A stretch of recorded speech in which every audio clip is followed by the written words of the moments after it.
Welcome back, deep divers. Ready for another plunge into ancient wisdom? This time we're taking on the Bhagavad Gita, chapter 15. One of my favorites. It's a real mind bender, but in the best way possible. I've heard whispers of a cosmic tree. Something about it being upside down definitely piqued my curiosity. Ah, yes, the inverted cosmic tree, or samsara vriksha, if we're sticking with the Sanskrit. Okay, gotta admit, that name alone makes my brain do a flip. So help us picture this. Why mess with a perfectly upright tree? Because sometimes you need a new perspective, right? This tree, this asvata, it's all about challenging our usual way of seeing things. Asvata. Okay, gotta love a good Sanskrit word. What's the story there? Asvata means temporary. Right away, the Gita is telling us, hey, this material world you're caught up in, yeah, it's not the whole picture. It's constantly changing, impermanent. Kind of like those tempting twigs it mentions. You know, those sense objects that are always grabbing our attention. Exactly. Those enticing little distractions that can lead us further and further down the branches, forgetting all about the roots. Okay, I'm starting to see where this is going. So, the roots being above, that's Brahman, right? The ultimate unchanging reality, while the branches reaching down. Those are all the complexities of life, the desires and attachments we get tangled up in. You've got it. It's like those roots, they represent that source of pure being, pure consciousness, while the branches are all the stuff that grows out of that source, the ever-changing impermanent stuff. And somewhere in those branches, we've got those leaves, which I believe are the Vedas. Precisely. Like little whispers of wisdom nestled among the branches, offering guidance, reminding us where we came from and where we can return. So if the sense objects are the tempting distractions, those flashy advertisements trying to lure us in, the Vedas are like those wise friends, always there with a gentle nudge in the right direction. I love that analogy. It's about remembering what truly nourishes us, what connects us to that unchanging source amidst all the change. And the Gita doesn't just say the roots grow upwards, right? It also says they grow downwards. Now my brain really is doing a pretzel. Right. It's brilliant.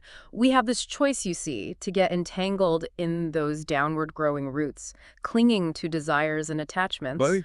or we can consciously choose to reach upwards towards those roots that connect us to something far greater, something beyond the limitations of the material world.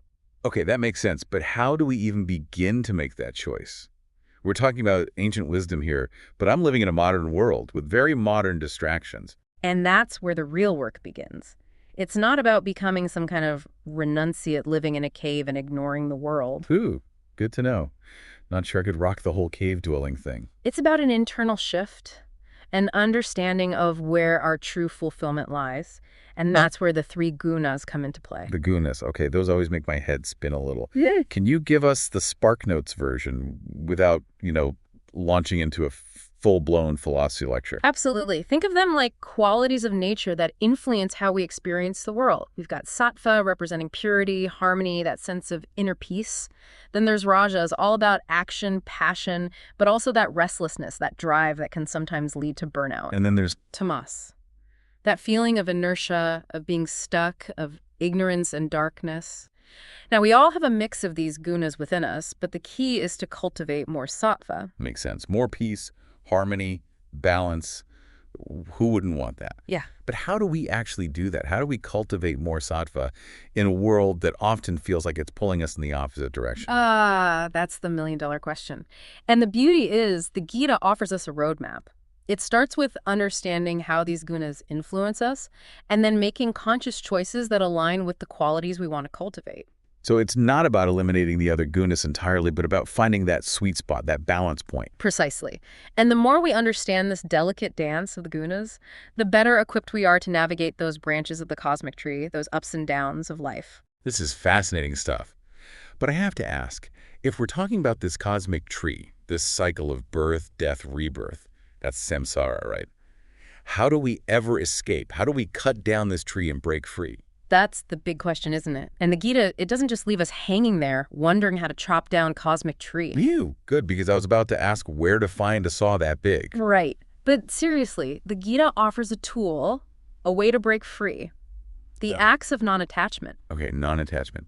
Yeah. I'll admit, that phrase sometimes makes me picture like giving away all my stuff and living as a minimalist hermit. I hear you. It can sound a bit extreme, right? But it's not about physically detaching from the world. So it's not about actually going full-on hermit mode? Nope, not unless that's like your soul's calling. It's more about an internal shift. We're not trying to escape having things, but escaping attachment to things. Okay, I think I'm starting to get it. It's about how we relate to the Yeah. stuff in our lives, not about ditching it all.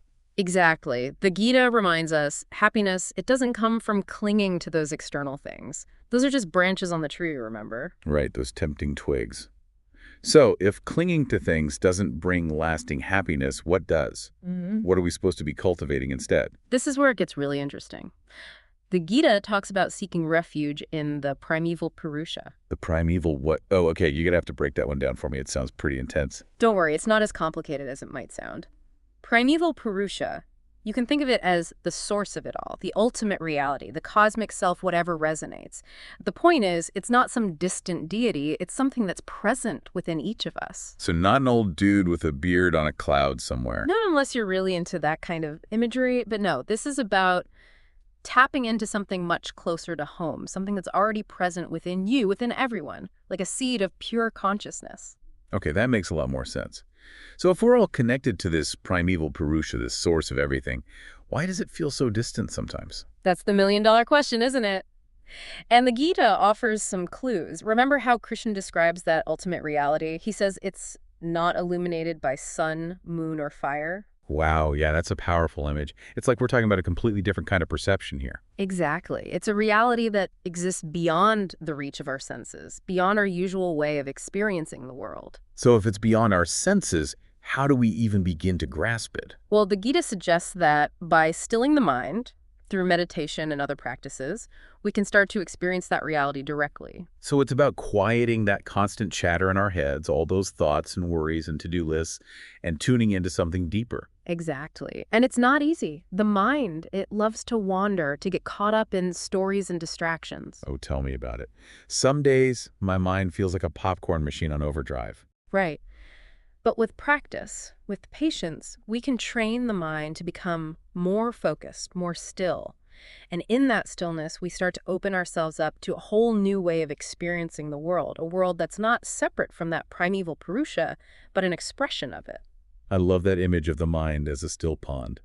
When the surface is calm, you can see all the way to the bottom, to that clarity and depth. Exactly. And in that clarity, we start to recognize, hey, that same essence, that same spark of divinity, it's not just within me, it's everywhere. It's like we're all connected by this invisible web of energy, this underlying oneness. It's a pretty amazing concept when you really think about it. It really is. And the more we connect with that oneness, the more we embody it in our own lives, the more we naturally start to act with compassion, kindness, and love towards ourselves and the world around us. So it's not just about personal enlightenment then. It's about something much bigger, something that impacts the world around us. Exactly. The Gita reminds us that our actions, our thoughts, our very being, they all have ripple effects. And as we awaken to that interconnectedness, we realize that we have a responsibility to act in a way that benefits not just ourselves, but all beings. This is powerful stuff. We've talked about the cosmic tree, the acts of non-attachment, the primeval Purusha. It's a lot to take in. But I feel like there's one piece missing, one question we haven't quite addressed yet. Let me know what's on your mind. Well, if this primeval Purusha is the source of everything, if we're all just expressions of that one divine reality, does that mean we have free will? Now, that's a big one. Free will versus destiny. It's a question that's been pondered for centuries, right? Definitely. And the Gita, it doesn't shy away from those big questions. In fact, it dives right in, offering some pretty intriguing perspectives. So, which is it? Do we have free will, or is everything predetermined? Well, if you were hoping for a simple answer, you might be a little disappointed. The Gita, it kind of throws us a curveball, presenting us with seemingly contradictory verses. Oh, I love a good philosophical curveball. What do you mean by contradictory? On one hand, the Gita talks about our ability to choose, to act with intention, to shape our own destiny. It's empowering, right?